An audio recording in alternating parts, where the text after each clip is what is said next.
prices na sapat sa budget nyo.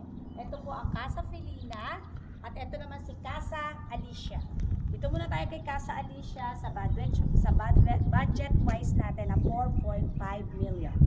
80% down payment, 80% loanable sa bank. So si Casa Alicia ay 60 square meter po yung floor area niya with 2 bedrooms. Tara, pasok tayo. So pagpasok natin, receiving. Wow! Sakto po ito sa tatlong pamilya, sa tatlong miyembro ng pamilya or 4. Yan, sa nagsisimula. Fully finished tayo upon turnover. Ito yung area. Diba? Pwede siya talaga siyang nakaloob siya, nakaayos siya. Tapos po, meron tayong bakal na upon turnover. Ha? Para po sa security natin yan.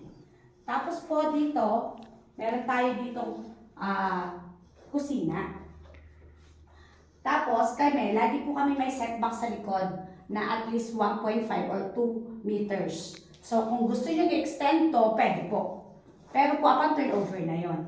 Tapos ang CR, malaki ang CR namin po. Wow! Ayan ang CR sa baba.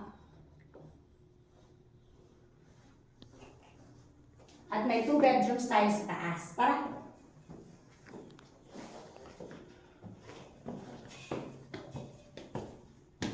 High ceiling tayo dito, ma'am. Tingnan mo, wala tayong aircon pero malamig. So dito po, meron po tayo ditong CR ulit sa taas. Malaki din po kung gaano kalaki doon sa baba.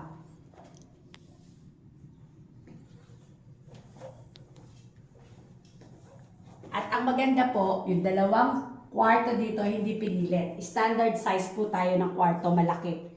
Ito po yung bedroom 1. Pwede po itong master's bedroom. At ang bedroom 2.